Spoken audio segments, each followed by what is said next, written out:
America is essentially a dream. It is a dream of a land where men of all races, of all nationalities and of all creeds can live together as brothers. The substance of the dream is expressed in these profound words. We hold these truths to be self-evident, that all men are created equal.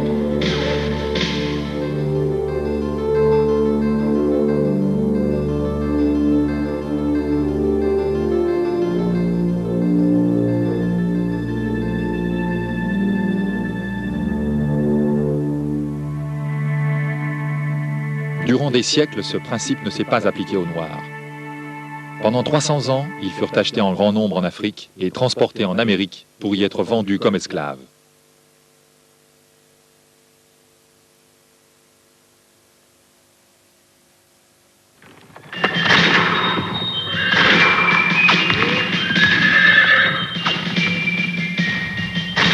Après la guerre de sécession, les Noirs furent officiellement libérés de l'esclavage. Mais dans les faits, la plupart restaient victimes de la discrimination. Ils n'étaient pas libres de vivre où bon leur semblait, d'occuper les emplois qu'ils souhaitaient, ni de recevoir une éducation de qualité. Dans les faits, de nombreux Noirs n'avaient pas le droit de vote et donc d'abolir les lois qui les maintenaient dans l'oppression. Il leur était souvent interdit de manger, de voyager, de faire leurs courses où ils l'entendaient. L'Amérique était de facto ségrégationniste. Les descendants des anciens esclaves étaient tenus à l'écart de la société. Martin Luther King Jr. est né en 1928 à Atlanta, en Géorgie. Son père et son grand-père étaient tous deux des pasteurs. Ils se servaient du langage et de la musique pour éduquer les membres de leur congrégation et leur permettre de s'élever spirituellement.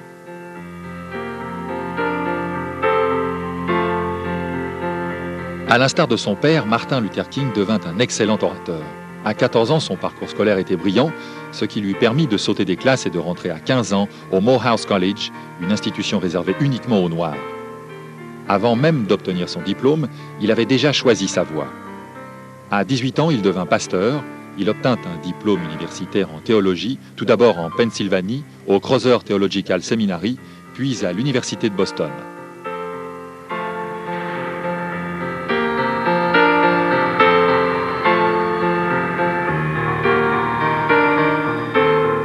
C'est à Boston qu'il fit la connaissance de Coretta Scott, une étudiante en musicologie, originaire du Sud comme lui.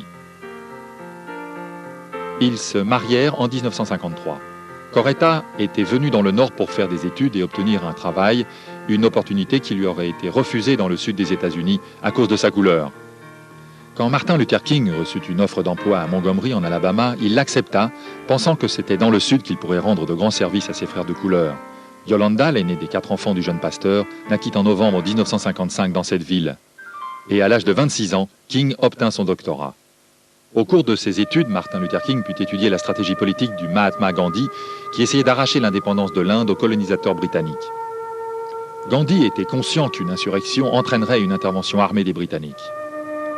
Il opta pour la non-violence et la résistance passive en incitant les Indiens à la désobéissance civique et au boycott des marchandises anglaises. Des manifestations de masse non violentes firent céder les autorités britanniques qui, en 1947, accordèrent son indépendance à l'Union indienne.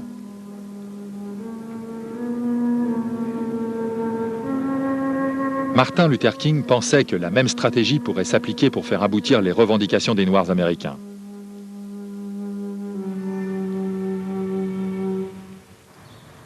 En 1955, le pasteur Martin Luther King occupe son premier ministère dans un temple de Dexter Avenue, juste en face du siège de la législature de l'Alabama. Les Noirs, qui paient le même prix que les Blancs pour prendre un bus, sont obligés de s'installer à l'arrière du véhicule. Souvent, la place qui leur est réservée est très réduite et ils sont obligés de voyager debout, agrippés à des courroies crasseuses. Lorsqu'une femme noire du nom de Rosa Parks tenta de monter dans la section réservée aux Blancs, elle fut arrêtée. We, the Negro citizens of Montgomery,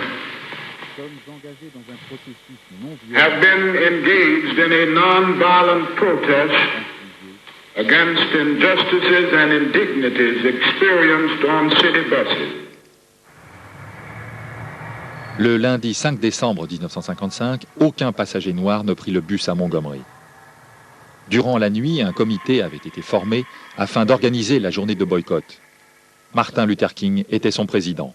We go back to the buses, let us be loving enough to turn an enemy into a friend. À 26 ans, Martin Luther King était pour la première fois à la tête d'un mouvement de protestation. Il incita les Noirs à refuser de coopérer avec ce qu'il appelait un système pervers. We will be able to emerge from the bleak and desolate midnight of man's inhumanity to man to the bright and glittering daybreak of freedom and justice. Face à la ségrégation et aux forces de répression, King évoque la doctrine chrétienne de l'amour. Il exhorte la population noire à faire preuve de compassion à l'égard des habitants blancs de Montgomery, tout en luttant contre le système discriminatoire. Les lois de ségrégation raciale de l'État de l'Alabama demeurent en vigueur. Pour le révérend Martin Luther King, la clé de la victoire réside dans la non-violence. La population blanche de Montgomery ne voit pas les choses ainsi. Tous les conducteurs de bus de l'État de l'Alabama sont priés de se conformer strictement aux règles de ségrégation raciale sous peine de graves sanctions.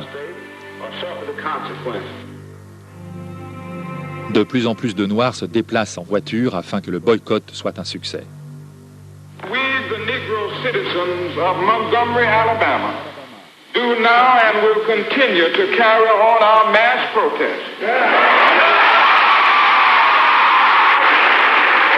It is trite but urgently true that if America is to remain a first-class nation, she can no longer have second-class citizens.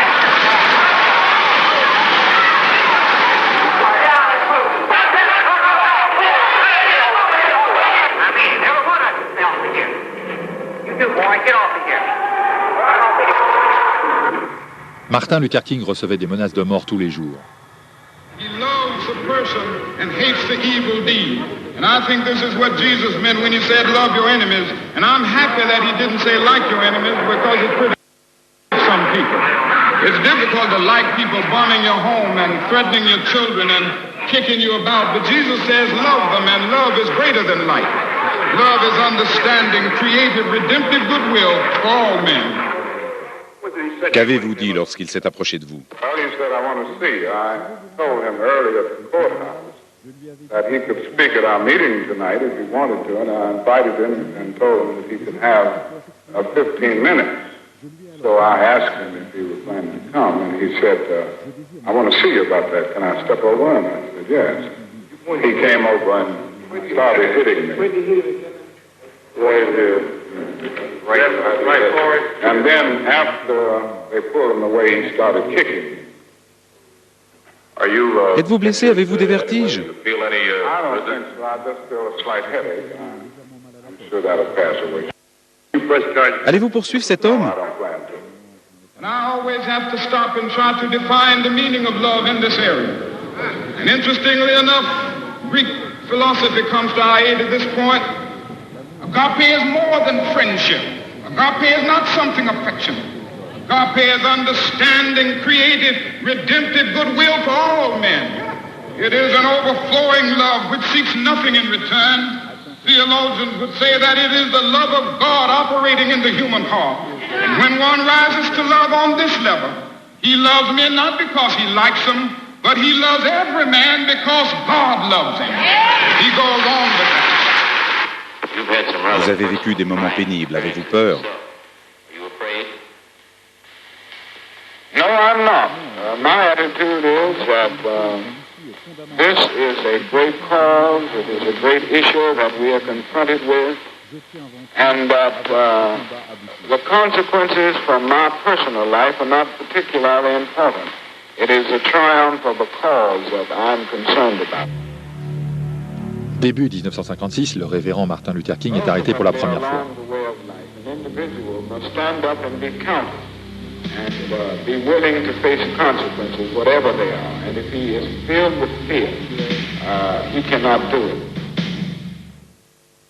Quelques mois après le boycott de 1956, une bombe fut posée dans la maison de Martin Luther King. De nombreux Noirs voulaient riposter violemment. J'ai donné des ordres aujourd'hui au chef de la police et au service de police afin que soient respectées les lois de ségrégation raciale. Tous ceux qui les violeront seront arrêtés sur le champ. Et tant que je resterai à la tête de la police de Montgomery, ces règles seront appliquées. King exhorte les citoyens noirs de Montgomery à suivre les paroles de Jésus, qui vivra par l'épée, périra par l'épée. Nous devons répondre à la violence par la non-violence. Nous devons répondre à la haine par l'amour. So he rises to the level of hating the system rather than the individual who is caught up in that system. He loves the person and hates the evil deed. We feel that this protest which we are involved in is constitutional. And to deny us that right would be to deny our constitutional right as citizens of the United States of America.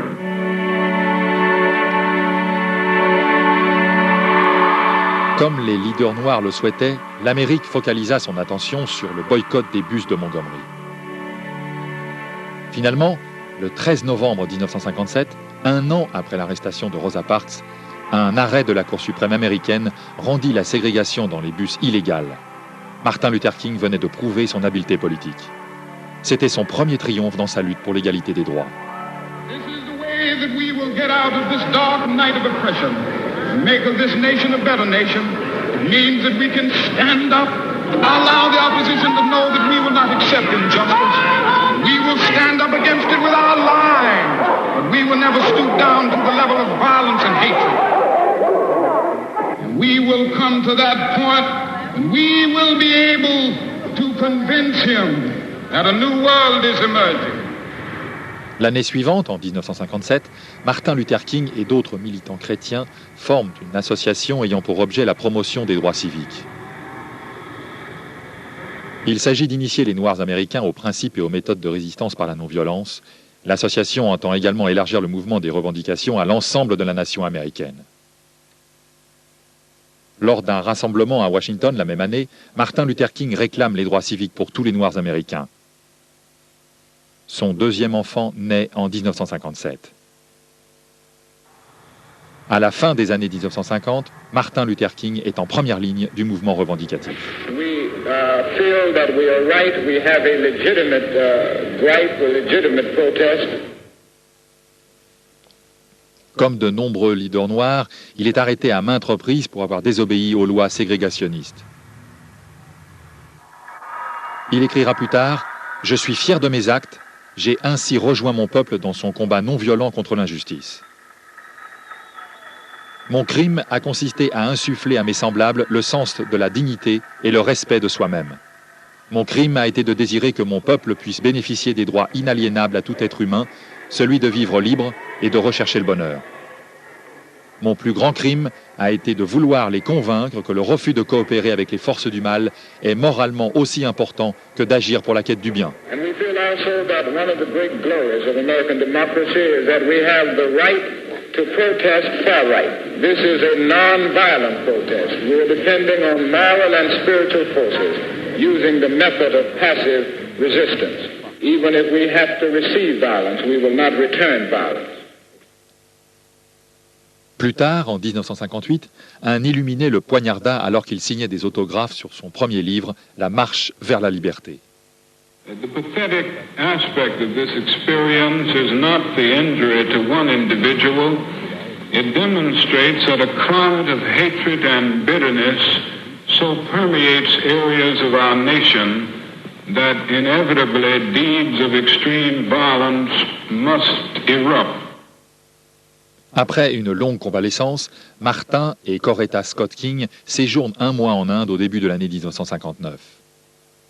Lors de cette visite, il se déclara plus convaincu de l'efficacité de la non-violence. Pour lui, c'était l'arme la plus puissante entre les mains des peuples oppressés.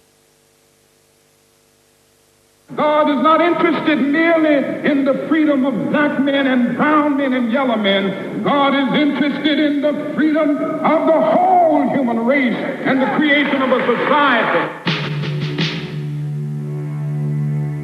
1960 fut une année cruciale pour le mouvement. The clock of destiny is ticking out. All right, I'll stop it right here. The hour is late. We must act now before it is too late. Dans toute l'Amérique, l'oppression raciale se faisait sentir dans la vie quotidienne. En début d'année, une poignée d'élèves du collège Greensboro, en Caroline du Nord, dérogèrent aux règles leur interdisant l'accès de la cantine. On leur ordonna de quitter les lieux. This problem must be solved in the United States because segregation and discrimination are morally wrong. Les étudiants s'assirent à l'heure du déjeuner dans toutes les cantines universitaires de la ville. Une nouvelle ère s'ouvrait dans la lutte pour l'égalité des droits civiques, ainsi qu'une autre tactique, le sit-in. King apprécia ce nouvel engagement de la population noire. Très rapidement, il rejoint la lutte. Son engagement permit au mouvement de se développer dans le sud des États-Unis et dans l'ensemble du pays. Un comité étudiant de défense des droits civiques prônant la non-violence vit le jour durant cette période. Dès lors, les étudiants seront à l'avant-poste du combat.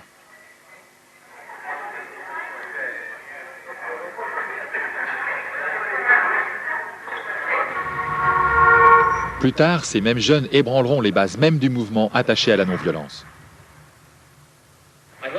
Je souhaite que tout Américain, quel que soit l'endroit où il vit, s'interroge en son âme et conscience.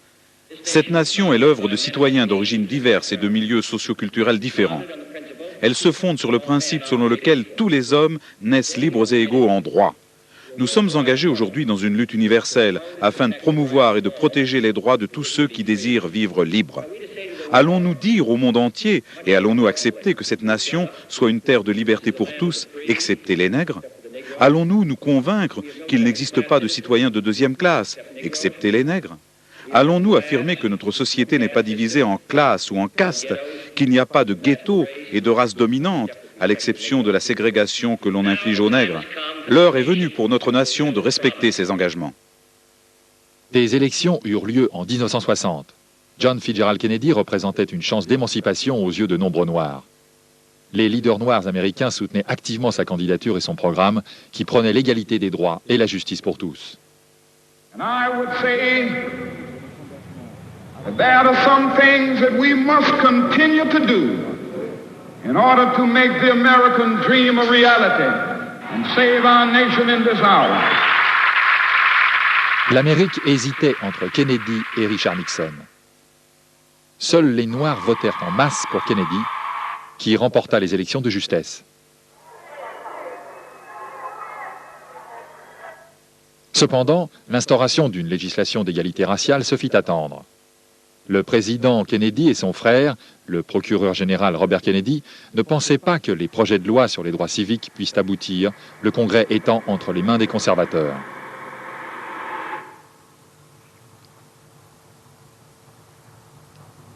Tous deux estimaient que la majorité des Américains ne les soutiendrait pas. Les événements qui survinrent au cours des 3 années suivantes les firent changer d'avis, ainsi que des millions de Blancs américains. En 1961, le mouvement de défense des droits civiques prit de l'ampleur. De plus en plus de Blancs se joignirent aux manifestations. Pour lutter contre la ségrégation raciale, des militants noirs et blancs, les Freedom Riders, traversèrent le sud des États-Unis en bus en défiant les lois discriminatoires. Des Blancs répondaient souvent violemment à leurs actions. En mai 1961, un groupe raciste assiégea King et ses partisans dans l'église de Montgomery. Sur ordre du procureur général Robert Kennedy, la police les libéra. You've heard these people say now you've got to change the hearts of men. That's the only way you can solve it, and I guess that's true. Now, it may be true that morality cannot be legislated, but behavior can be regulated.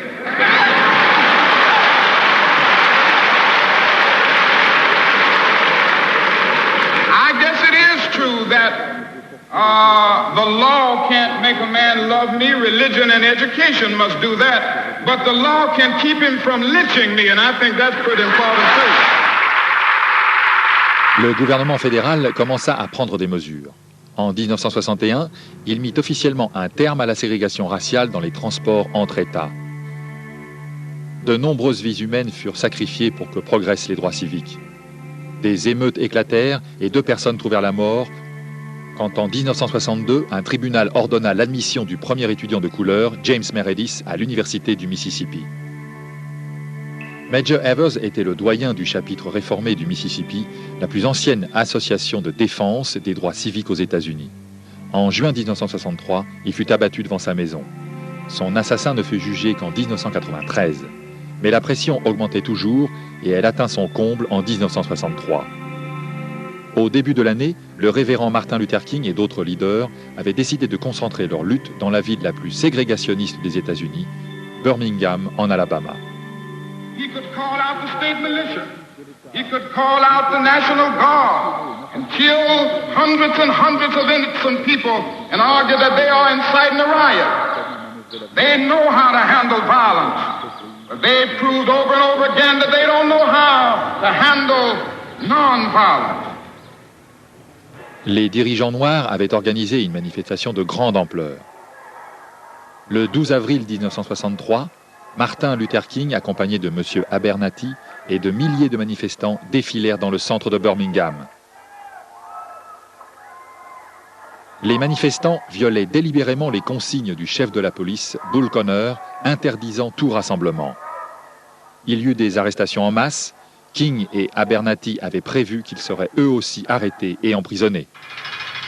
King fut détenu à l'écart des autres militants pendant 24 heures, jusqu'à ce que le président Kennedy intercède en sa faveur auprès des autorités municipales. 2 jours plus tard, le frère de Martin Luther King, le révérend A.D. King, était arrêté à son tour parce qu'il avait mené une autre manifestation d'envergure. Le chef de la police était catégoriquement opposé au mouvement de libération et ses troupes se comportèrent de façon particulièrement brutale à l'encontre des manifestants. Les États-Unis n'avaient jamais assisté à un tel déferlement de violence contre des gens sans armes. La police réclama le renfort des pompiers. La puissance des lances d'incendie renversait les protestataires.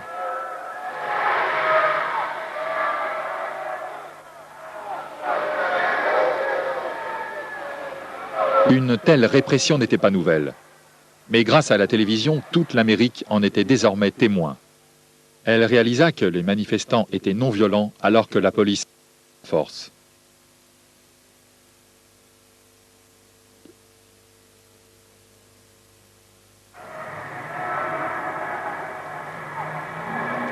La philosophie de la non-violence n'avait jamais eu auparavant un tel succès. Des millions d'Américains commençaient enfin à prendre conscience que les Noirs étaient victimes d'une législation inique.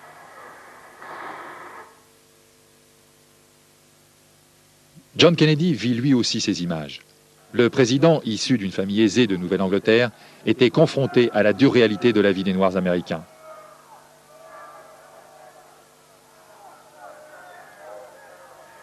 Au cours des 11 jours que King passa en prison, il écrivit et fit sortir clandestinement sa fameuse « Lettre d'une prison de Birmingham » où il réaffirmait son attachement à la désobéissance civique non violente.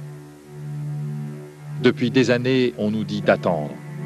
Ces mots sont désormais trop familiers pour tous les Noirs. Attendre est presque toujours synonyme de « jamais ». Nous sommes au regret de constater que la justice remise au lendemain est une justice déniée. Il est peut-être facile, pour tous ceux qui n'ont jamais subi la ségrégation raciale, de nous demander d'attendre. Mais lorsque vous avez vu la haine d'une foule malveillante, lynchant à volonté vos pères et vos mères, lorsque vous savez que la majorité des 20 millions de Noirs, vos frères, sont brimés et maintenus dans la pauvreté la plus totale au sein d'une société qui vit dans l'opulence, lorsque vous luttez depuis toujours pour obtenir une reconnaissance, alors vous pouvez comprendre pourquoi il est devenu difficile pour nous d'attendre. Le 2 mai 1963, un groupe important d'enfants noirs se joint à la manifestation de Birmingham. Après avoir écouté le discours de Martin Luther King, ils se dirigent vers le centre-ville. Encore une fois, la police intervient. Les bus qui servaient à conduire ces enfants dans leurs écoles sont utilisés pour les amener en prison. Avant la fin de la journée, on dénombrait presque 1000 enfants emprisonnés. Le lendemain, 1000 autres enfants prennent part à la marche. Encore une fois, les autorités ont recours à la violence. Ils utilisent des lances à eau qui renversent les manifestants. Ils les matraquent et n'hésitèrent pas à employer des chiens policiers et des gaz lacrymogènes. Le 10 mai 1963, en raison des pressions du gouvernement fédéral et de l'indignation de l'opinion publique mondiale, la municipalité de Birmingham cède aux revendications des manifestants. La ségrégation est abolie dans les bus de la ville. Mais la victoire fut vite entachée par l'explosion de 2 bombes la nuit même, l'une dans le motel où était descendu Martin Luther King et l'autre dans la maison de son frère. Le président Kennedy avait été témoin des abus des autorités d'Alabama. Les images de violence et d'injustice raciale avaient fait le tour du monde. Il prit la décision d'y mettre un terme. Les événements de Birmingham et d'ailleurs ont tellement accru la demande d'égalité qu'aucune ville, aucun État ou aucune législature ne peuvent désormais refuser de prendre en compte cette demande. Kennedy accepta de soumettre au Congrès un important ensemble législatif garantissant les droits civiques. En conséquence, nous faisons face à une crise morale en tant que nation et en tant que peuple. Il est temps d'agir au Congrès des États-Unis et dans le cadre de vos législatures d'État ou locales, et par-dessus tout, dans tous les actes de votre vie quotidienne. Il ne suffit pas de blâmer les autres, de prétendre que c'est là un problème spécifique à telle ou telle région du pays. Il convient d'entreprendre un grand changement chez soi, et notre tâche, notre devoir, est de faire en sorte que cette révolution, ce changement, soit pacifique et constructif pour tous. Ceux qui ne font rien encouragent la honte tout autant que la violence. Ceux qui agissent audacieusement discernent le bon droit tout autant que la réalité. La semaine prochaine, je demanderai au Congrès des États-Unis d'agir, de prendre un engagement qu'il n'a pas entièrement pris au cours de ce siècle, de réaffirmer que le concept de race n'a pas sa place dans la vie américaine ni dans leurs lois. En juin, Martin Luther King et les leaders du mouvement des droits civiques sont aux côtés du président pour annoncer une marche de soutien à ce projet législatif. Kennedy estime qu'une telle initiative pourrait gravement nuire à cette cause, mais King et ses amis savent qu'elle attirera des centaines de milliers de participants.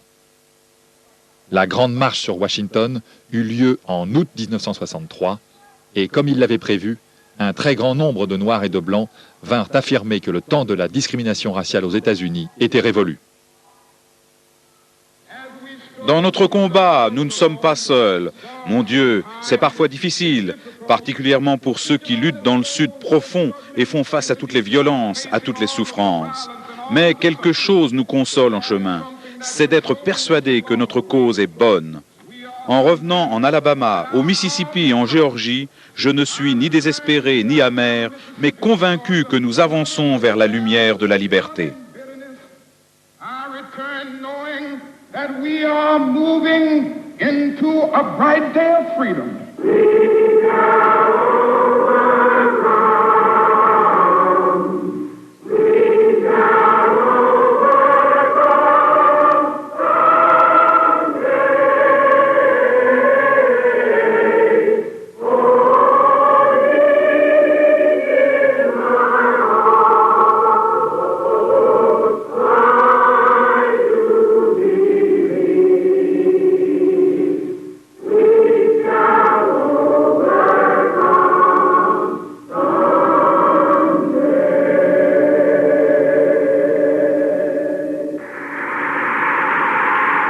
Le Dr King, qui est à l'avant-garde du combat pour les droits civiques, rappelle aux manifestants qu'il ne faut voir dans cette manifestation ni une victoire, ni une défaite. À travers nos luttes, nos souffrances et nos sacrifices, nous serons en mesure de concrétiser le rêve américain. Le jour viendra où les enfants de Dieu, les blancs et les noirs, les juifs et les gentils, les protestants et les catholiques, pourront se tendre la main et reprendre les mots de ce vieux Negro Spiritual. Enfin libre, Dieu Tout-Puissant, nous sommes enfin libres.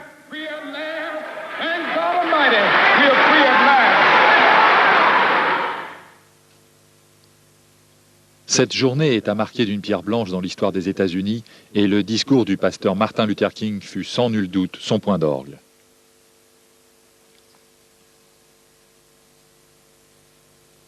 En l'entendant, beaucoup d'Américains se sentirent libres pour la première fois de leur vie.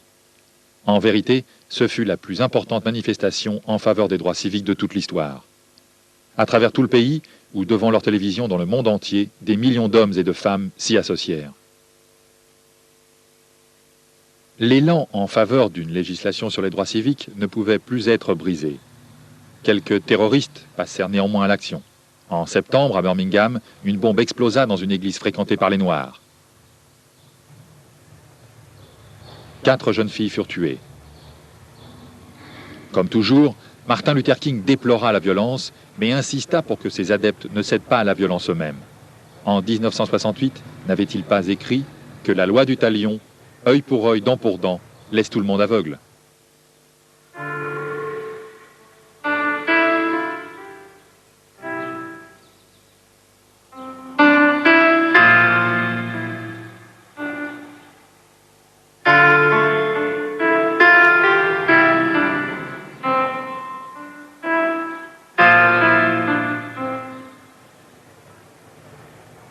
Mais les défenseurs des droits civiques n'avaient pas emporté l'adhésion de toute la nation américaine, remplie d'espoir mais inquiète de voir la paix civile troublée par des vagues de haine de part et d'autre. En s'engageant à soutenir la législation en faveur des droits civiques, Kennedy vit sa courbe de popularité chuter brutalement. Dallas, Texas. Le président et son épouse prennent place dans le cabriolet décapotable qui doit les conduire au centre-ville. Un coup de feu tiré d'une fenêtre de la bibliothèque municipale. Le monde entier est en état de choc. Nombre d'Américains se sentent trahis. Leurs rêves semblent brisés. Kennedy avait été le premier président du XXe siècle à entendre les prières de l'Amérique noire, le premier à y répondre par un message d'espoir. Et presque 100 ans après Abraham Lincoln, il tombait lui aussi sous les balles d'un assassin. Pour tous ceux qui voyaient en lui un champion de la justice, l'avenir semblait fort compromis.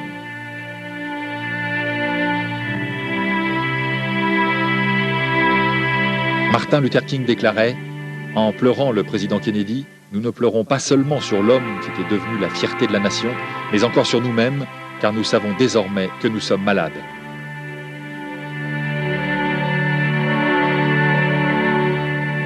Un an plus tard, il écrivait « Même si dans l'assassinat de Kennedy, le qui est important, le quoi l'est encore davantage. Ce meurtre a eu lieu dans un climat où les hommes exprimaient leur désaccord par la violence et le meurtre. C'est le même climat qui est responsable du meurtre de 6 enfants innocents à Birmingham en Alabama.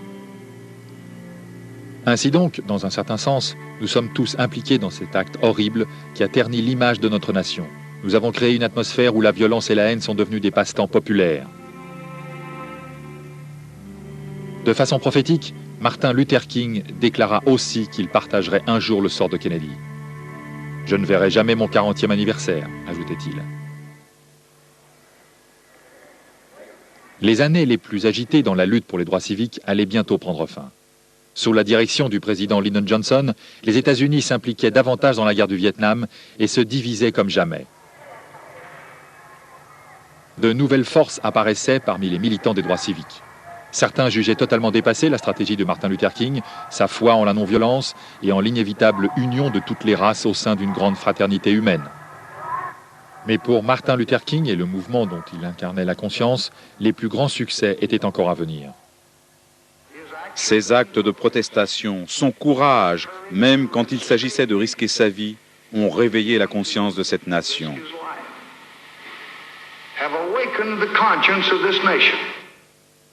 Le président Johnson, qui venait du Texas, un État modérément raciste, était plus réservé que Kennedy vis-à-vis de Martin Luther King et de l'adoption d'un calendrier rapide pour l'adoption des droits civiques. Mais il était très efficace et sans doute plus fin politique. Votre président a subi des pressions ces derniers temps, et il en subira d'autres au fil des jours. Mais j'affirme devant vous ce soir que nous avons l'intention de livrer cette bataille où elle devait être livrée, devant les tribunaux, devant le Congrès et dans le cœur des hommes. L'une des plus grandes réussites du président Johnson fut de faire voter dès 1964 la loi fédérale sur les droits civiques. En ce qui concerne les droits du citoyen, c'était là le plus important ensemble législatif voté par le Congrès depuis 1870. Il garantissait le droit de vote pour tous les citoyens de sexe masculin sans considération de race, de couleur ou qu'ils soient descendants d'esclaves. Avec le même préambule et aux clauses et conditions identiques auxquelles s'ajoutaient l'origine ethnique et la religion, la loi prohibait toute discrimination dans les écoles publiques et lors de l'embauche. Pour son rôle dans l'adoption de cette législation, le grand magazine d'information américain Times nommait Martin Luther King homme de l'année 1964. Un peu plus tard, cette même année, le prix Nobel de la paix récompensait ses efforts. C'était le plus jeune lauréat de tous les temps. Mais le combat n'était pas terminé. Incendie, attentats à la bombe, meurtres, les violences à l'encontre des militants des droits civiques continuaient dans le sud du pays. En août 1964, 3 d'entre eux étaient assassinés à leur arrivée dans le Mississippi. James Chamey avait 21 ans. Michael Swerner, 34 ans, et Andrew Goodman, 20 ans à peine. Quelques années plus tard, un shérif local et ses 6 complices furent reconnus coupables de ces crimes. Mais pour aboutir à ce résultat, Martin Luther King avait dû batailler ferme et faire admettre qu'un dépositaire de l'autorité publique, le shérif, avait participé à un véritable complot. 2 des victimes étaient des Blancs, et à cette occasion, l'opinion publique américaine libérale prit conscience que le combat pour les droits civiques n'était pas seulement une affaire de Noirs.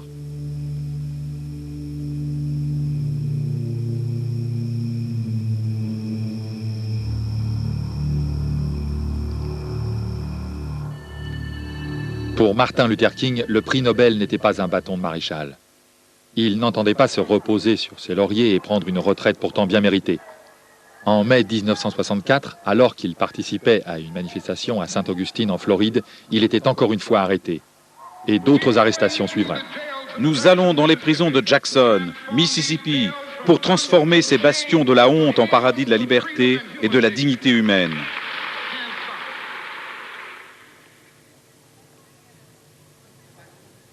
Je sais quelle est parfois l'ampleur de notre légitime mécontentement. Je sais combien les modalités de ce combat nous laissent insatisfaits.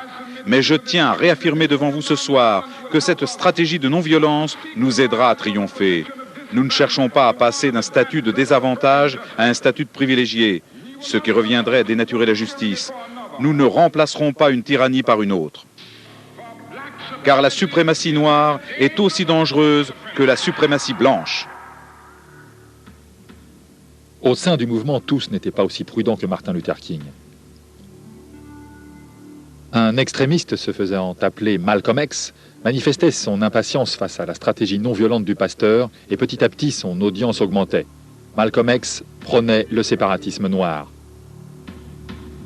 D'autres appartenant à une nouvelle génération se révélaient encore plus radicaux. Stokely Carmichael, Rap Brown, Bobby Seale et Huey Newton prêchaient ni plus ni moins que le recours aux armes. En 1964, pour la première fois, Martin Luther King fut confronté à la violence de la part de ses frères de couleur. Lors d'une visite à Harlem, le quartier noir de New York, il fut molesté par des militants d'une organisation rivale, les Black Muslims ou musulmans noirs.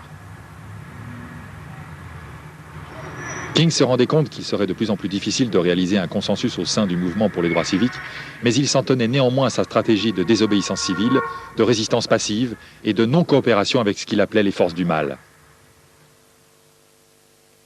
Tandis que les factions extrémistes considéraient les Blancs comme des ennemis, il ne se lassait pas de plaider pour une fraternité humaine qui transcenderait tous les clivages de race, de religion et de statut social. Après le vote de la législation des droits civiques, Martin Luther King s'était fixé comme objectif de faire intégralement appliquer le droit de vote pour tous. En Alabama, un noir sur 100 était en mesure de s'inscrire sur les listes électorales. Il devait faire la preuve, devant un jury majoritairement raciste, qu'il savait lire, écrire, compter, et que leur grand-père, souvent né esclave, avait lui-même participé à un vote. Je veux être le président qui aura aidé à mettre un terme à la haine parmi ses contemporains.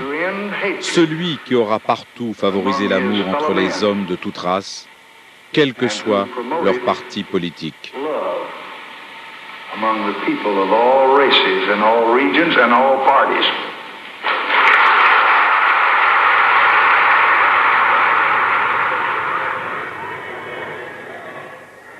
Pour attirer l'attention sur les curieuses pratiques électorales en Alabama, Martin Luther King décida de conduire une marche de Selma à Montgomery.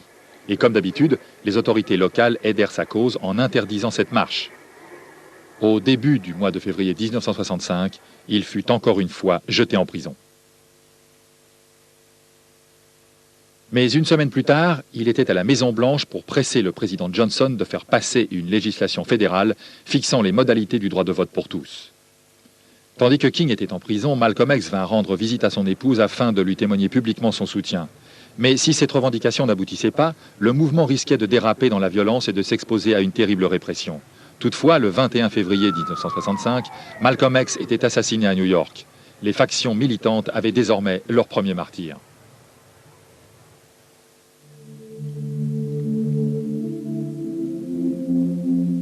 La population blanche radicale de l'Alabama fut peut-être réconfortée par le meurtre de ce leader noir.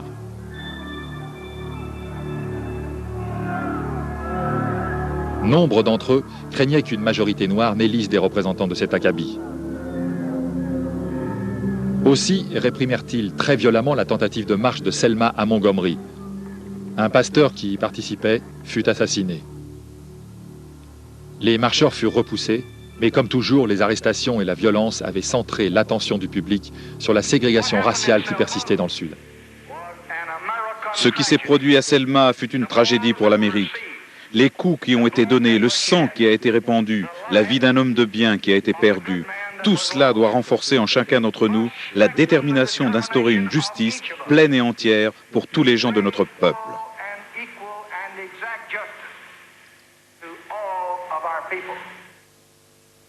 Martin Luther King recevait bien évidemment de nombreuses menaces de mort. Mais il disait chaque fois « Je préfère mourir sur une grande route d'Alabama que de renoncer à ma bonne conscience ». Et tandis que les manifestants préparaient une nouvelle marche devant le bureau de George Wallace, le gouverneur d'Alabama, le président Johnson faisait pression sur le Congrès pour qu'il adopte une loi garantissant l'accès au vote pour l'ensemble de la minorité noire des États-Unis. Finalement, sous la protection des troupes fédérales, les marcheurs purent défiler en une longue procession de Selma à Montgomery. Là, Martin Luther King déclara aux dizaines de milliers de participants que la victoire était à portée de main.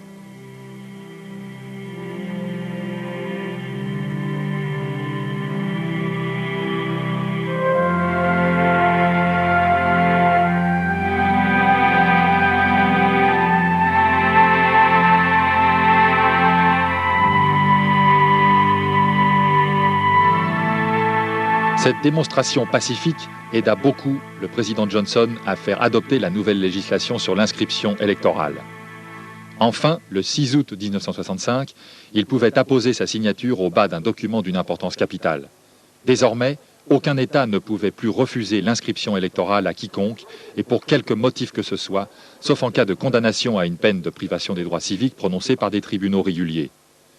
Ce droit, théoriquement garanti par la Constitution et l'ensemble législatif sur les droits civiques, devenait une réalité pratique.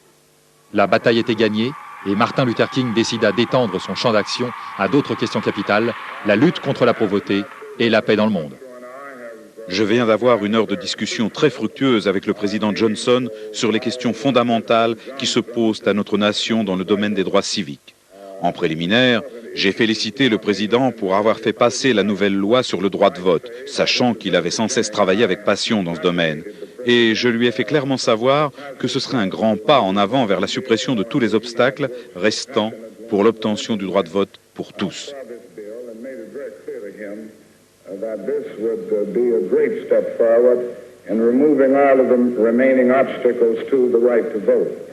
Pensez-vous que les temps sont mûrs pour calmer les manifestations, peut-être pour établir un moratoire sur le conflit racial? Je pense que dans certains domaines où la législation de 1964 et la nouvelle loi sur le droit de vote sont respectées, les manifestations s'apaiseront. Je veux dire que si elles sont énergiquement appliquées, on pourrait avoir une baisse des manifestations. D'un autre côté, les problèmes dans le nord des États-Unis se multiplient chaque jour et je pense que parmi ces communautés, les manifestations augmenteront afin d'attirer l'attention sur des problèmes tels que le logement, l'emploi et la scolarisation. Je pense que cela sera la seule façon pour la communauté noire et ses alliés dans la communauté blanche de mettre au jour ces questions afin que personne ne puisse plus les ignorer. Will be able to bring these issues out in the open so that the communities involved will not be able to ignore the problem. Début 1966, Martin Luther King déménagea dans un quartier défavorisé de Chicago avec l'intention bien arrêtée d'organiser les revendications parmi les pauvres. Cette initiative courageuse fit l'objet d'une vive controverse. Pour la première fois, les leaders noirs du sud des États-Unis se préoccupaient des problèmes du nord. Plus tard, au cours de la même année, James Meredith entreprit une nouvelle marche de protestation dans le Sud. 4 ans plus tôt, on s'en souvient, il avait pu s'inscrire à l'université du Mississippi sans être molesté. Cette fois-là, il n'eut pas autant de chance. Il fut abattu à l'occasion de cette marche.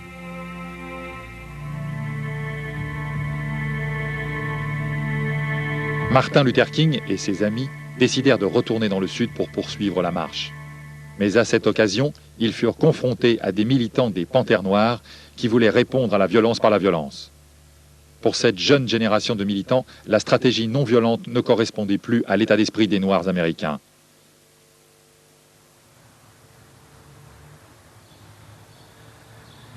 Comme il en avait l'habitude, Martin Luther King exprima sa sympathie et sa compréhension vis-à-vis de ses opposants.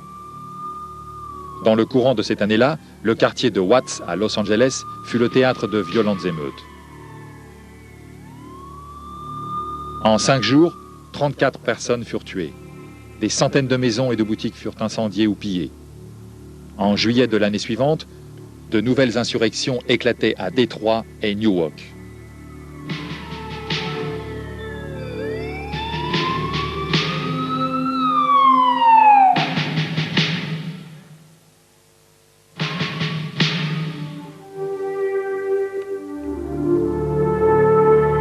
Plusieurs dizaines de manifestants furent tués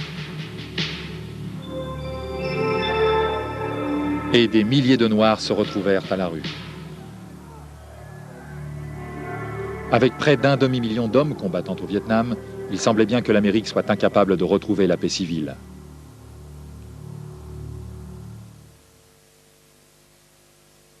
Dans ce climat politico-social troublé, Martin Luther King réalisa qu'il ne pouvait plus garder le silence sur l'épineuse question de la guerre. Malgré les mises en garde de ses principaux conseillers, selon lesquels une prise de position publique hostile à la guerre risquait de lui aliéner certains de ses plus puissants alliés, King s'exprima puissamment contre l'engagement américain au Vietnam. « Je savais, écrivait-il, que je ne pourrais plus jamais faire entendre ma voix contre la violence exercée contre les ghettos sans avoir d'abord parlé clairement du plus grand pourvoyeur de violence dans le monde d'aujourd'hui, mon propre gouvernement. »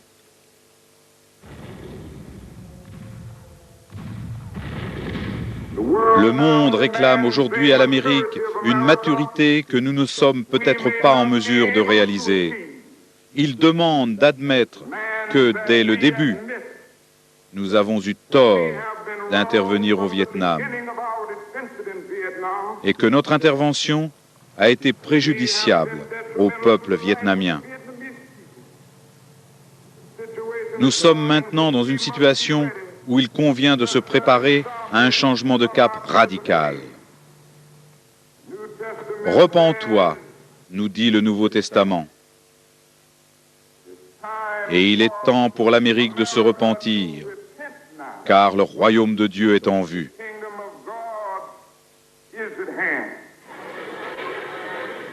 En conseillant les jeunes sur le service militaire, nous devons clarifier à leurs yeux le rôle de notre nation au Vietnam et leur poser l'alternative de l'objection de conscience.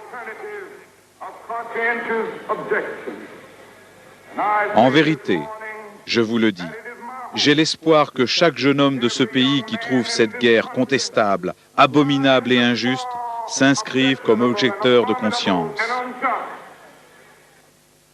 Qu'il me soit maintenant permis de vous dire la vérité sur ce sujet. Les Vietnamiens doivent voir dans les Américains de bien étranges libérateurs. Réalisez-vous que le peuple vietnamien a proclamé son indépendance en 1945, et donc, soit dit en passant, avant la révolution communiste en Chine.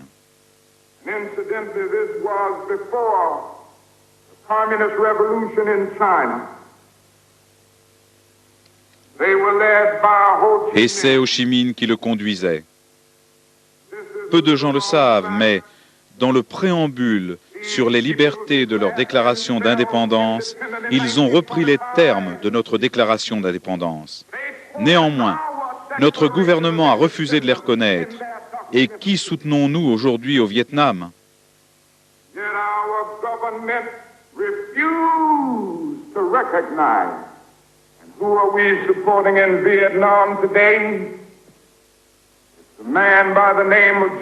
Un certain général Key. lequel a combattu avec les Français contre les communistes et qui a déclaré qu'Hitler est le plus grand héros de sa vie. Voici celui que nous soutenons au Vietnam aujourd'hui. Martin Luther King a été critiqué de toutes parts pour sa position sur la guerre au Vietnam.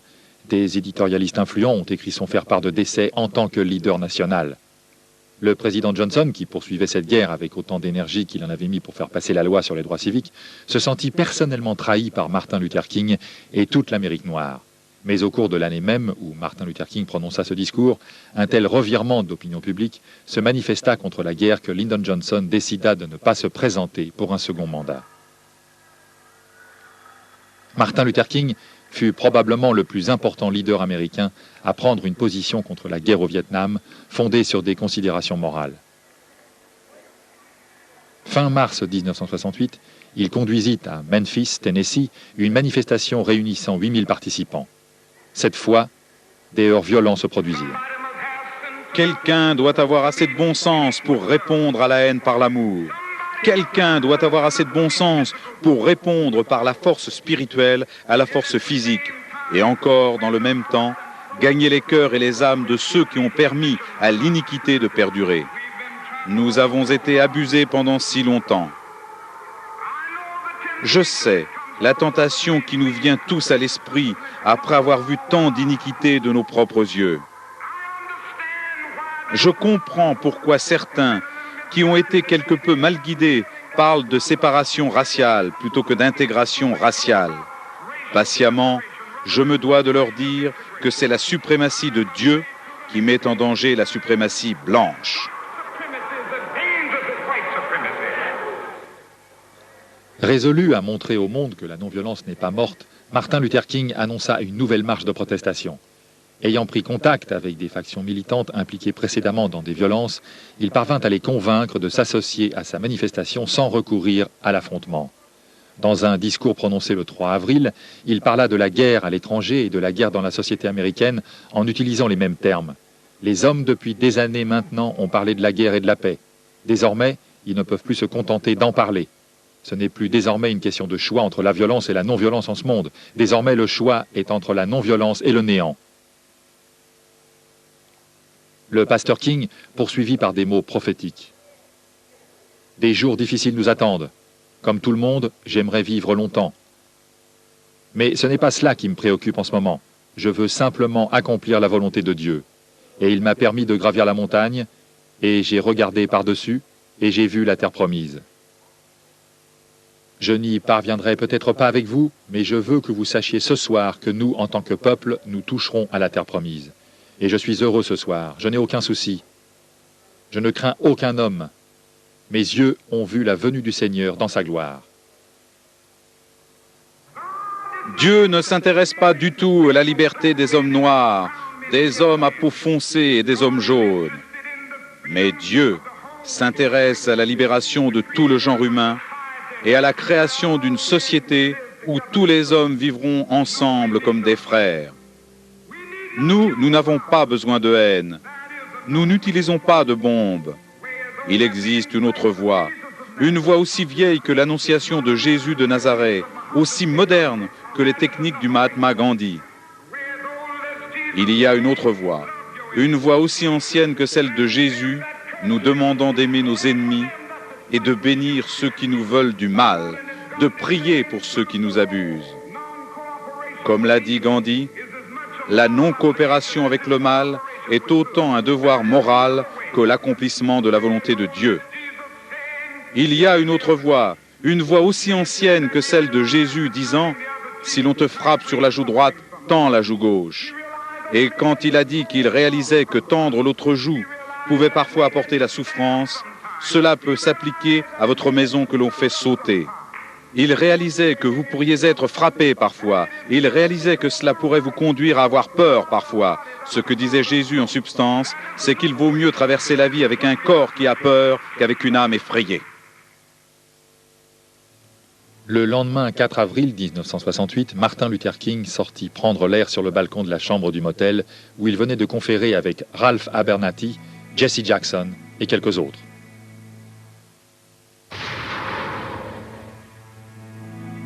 Un coup de feu avait été tiré de l'autre côté de la rue. Martin Luther King s'effondra. Il avait 39 ans. Un certain James Earl Ray fut reconnu coupable de ce meurtre. Martin Luther King était un homme extraordinairement doué, un rêveur qui voulait généreusement partager son idéal d'égalité pour le bien de l'humanité tout entière. C'était un héros au sens plein du terme, un orateur inspiré, mais aussi un père de 4 enfants. Il était aussi, et peut-être avant tout, un meneur de peuple dont toutes les potentialités n'ont pu s'exprimer. Nous serons les participants d'un grand processus de construction qui fera de l'Amérique une nouvelle nation. Nous serons capables de transformer les discordes pendantes en un joli concert de fraternité. Là est notre défi. Là est la voie que nous devons prendre avec tous ces dilemmes. Nous serons un grand peuple. Ayons la foi dans l'avenir. Je sais qu'il fait sombre parfois. Je sais que nous commençons tous à nous demander combien de temps encore il faudra vivre au sein de ce système. Je sais que nous nous demandons combien de temps encore les préjugés aveugleront les hommes, assombriront leur chemin, éloigneront la clairvoyante sagesse de son trône sacré. Et quand donc la justice bafouée, qui gît prostrée dans les rues de nos villes, sera-t-elle tirée de sa gangue honteuse pour régner sans conteste parmi les enfants des hommes? Oui, quand donc l'étoile radieuse de nos espoirs sera-t-elle épinglée sur la poitrine noire de cette nuit solitaire? 200 000 Américains, noirs et blancs mêlés, défilèrent lentement dans les rues baignées de soleil d'Atlanta. Ils suivaient une carriole de fermiers, traînée par une mule où le cercueil du pasteur avait été posé. À la suite de la mort de Martin Luther King, des émeutes éclatèrent dans plus de 100 villes des États-Unis. L'armée fut appelée en renfort et des dizaines de milliers d'émeutiers furent arrêtés. Bien avant, Martin Luther King avait lancé un appel aux armes quand il avait déclaré « La non-violence est une arme puissante et juste. C'est une arme unique dans l'histoire qui tranche sans blesser et ennoblit celui qui la brandit. C'est une épée qui guérit. » Avec une Amérique plongée dans la violence et l'injustice, que reste-t-il de l'héritage de Martin Luther King?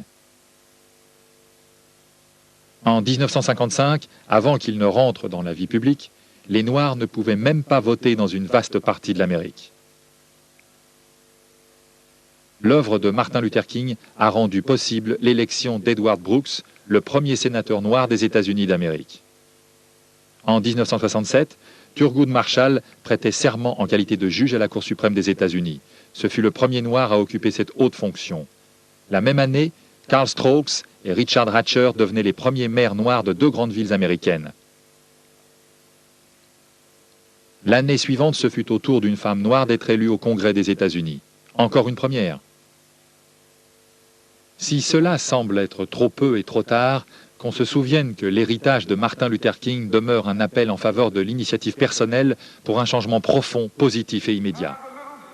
Il y a une petite ritournelle dans notre mouvement, là-bas dans le sud. J'ignore si vous l'avez entendu.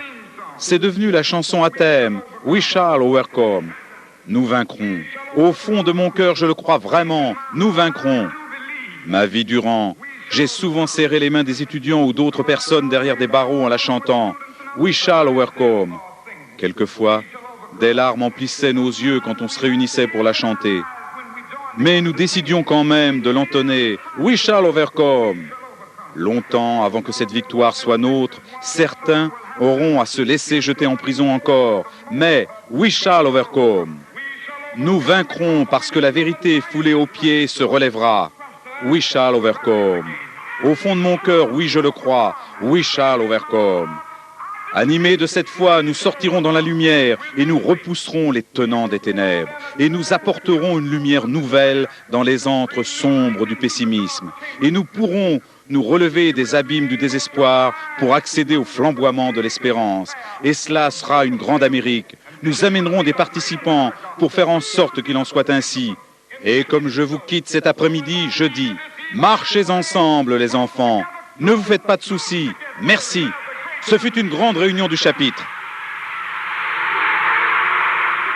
Ralph Waldo Emerson said in a lecture back in 1871 that if a man can write a better book, or preach a better sermon, or make a better mousetrap than his neighbor, even if he builds his house in the woods, the The world will make a beaten path to its door.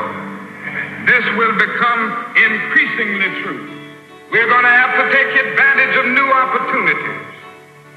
We must set out to do our life's work so well that nobody could do it better. We must set out to do a good job. We must not seek merely to do a good Negro job. If you're setting out to be merely a good Negro doctor, or a good Negro lawyer, a good Negro teacher, a good Negro preacher, or a good Negro skilled laborer, a good Negro barber, a good Negro beautician, you have already flunked your matriculation exam for entrance into the